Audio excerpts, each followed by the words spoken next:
Kaya yan ang hirap ng kwan pag pinakawalan mo talagang kalaban. Gaganti at gaganti yan. Kunting pahinga, pumutok na naman yung Raja Muda. Doon na naman, ginamit ko na naman yung baret. Nilalagay ko yan sa taas ng mangga. Doon ako nakapwesto lagi. Nakaganoon lang ako sa may sanga.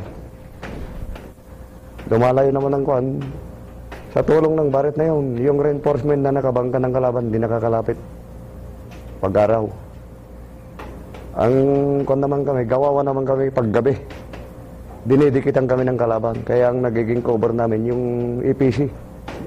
Doon na kami nagko-cover kung minsan. Kasi ginagapang na kami, dikitan. Marsland kasi yan, matubig. Gumagama kami ng butas doon. Matirang matibay talaga doon. Wala nang iwanan.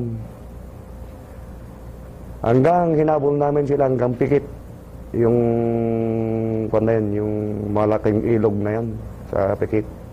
Doon namin sinundan ng kalaban. Hanggang doon na lang kami.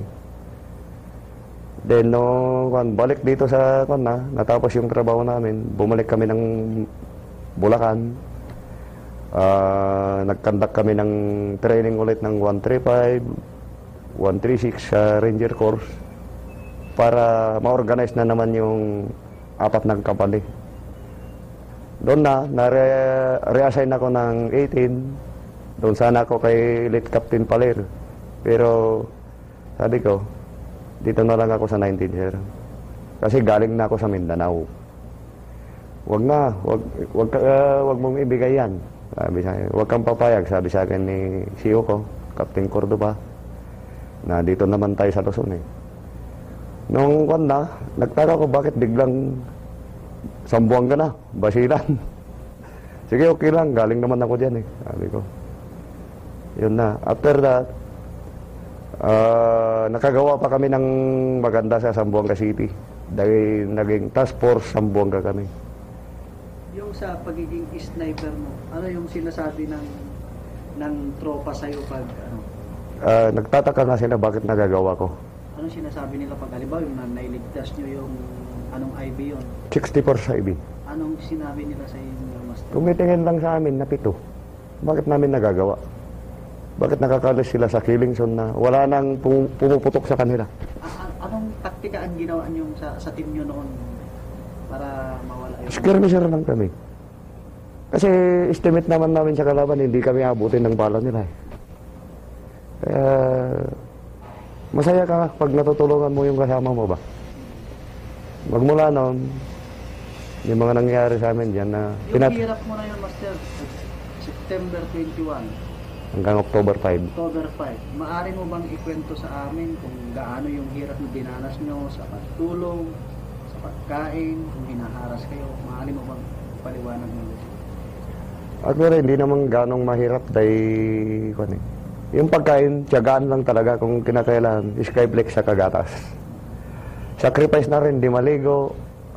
Hindi ka na pwedeng lumabas doon eh. Kasi baka maharang ka rin. Mayroong ngang ilog dyan sa pagitan nyo, pero hindi nyo nagagamit. Dahil babarilin ka man kung maligo ka doon. Hindi ka pwedeng lalapit sa tubig na yan. Ang pinagagalingan ng tubig, halos doon sa highway na. Iakyat na lang doon sa amin. Yung kwan doon. Ano yun? Unang encounter o unang pagiging sniper mo yun? Kwan lang, doon na nasubok yung una kong paghawak ng baret. Kasi yung dating may hawak, nabingi yun sa detachment na kami ang nag-take over.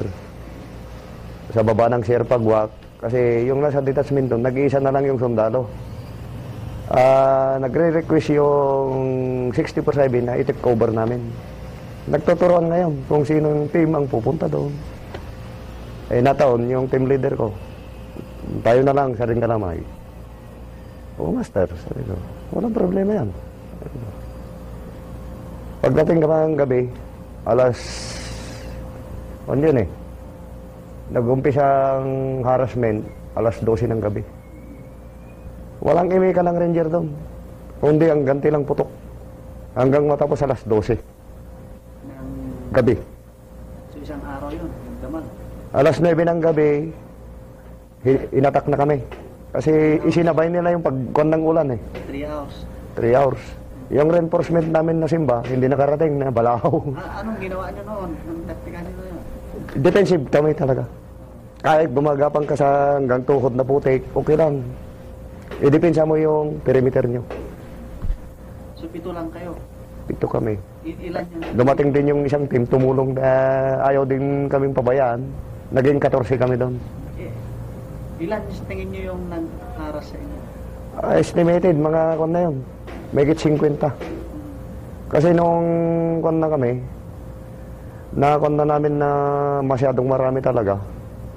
Request kami ng 105. Mga ang radius sa palibot ng detachment, 150 meters. Basta dumapa na lang kayo dyan. Nung parating na yung bala, dapa na lang kami. Isawa ng Diyos, wala rin na tamaan kahit isa sa amin. Anong resulta sa kalaban? Meron doon na mga makuha mo lang yung mga duguan, gano'n. Yung mga sa maisang kasi yun eh. Inumagaan, atakin na naman namin sila, maghapon, gano'n. Kaya hindi nakatis yung imay na binaba kami doon. Hindi nakatis eh, dahil kada umaga ba naman eh, nakadapa ka doon, eh, pitasan mo sila. Eh di magagalit din sila. Eh mamatayan sila, isa, dalawa, kada araw na inuumang mo yung baret doon sa kampo nila. Ano sa tingin mo noon, hindi ka ba nakaramdam ng takot? Nakuhan din ako. Ang ginagawa ko na lang sa baril ko, lumulubog yung 60 ko, machine gun. Nilalapnos ko lang yung putik para makaputok lang yan. Biraan mo, Sergeant, ng M23. Bakit nilalagyan mo ng tubig? Lumubog na kami sa putik hanggang tuhod eh. Sige, gagapang ka sa paksol. Oo. Mga butas ba? Eh, malakas ang ulam. Kaya putik-putik na pati baril. Isang putok, isang kasa na lang. Ganon. Nangyari. Hirap yung ganon na sitwasyon ba? Dahil nasanay kasi yung IB doon na mas mababa yung perimeter defense nila pupuntang sa running trenches ba? Dapat mas mataas. Kaya logi kapag inatak ka ng kalaban. Ano yung motivation noon ng team leader nyo sa inyo? Nung sabi niya, tayo na lang Sergeant Galamay. Ano yung, ano niya? Sinabi niya sa inyo? Yung kanya doon, kasi matanda na rin, 7-2 siya eh. Ay, 7-1. Kung walang mag-volunteer, kami, sabi niya, tayo na, Sergeant Galamay. Sige, Master, okay.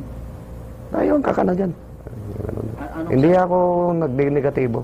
Basta may bibigay na kon sa'yo. Hindi ako nag-negatibo. Ano yung sinabi niya sa inyo sa team niyo noon?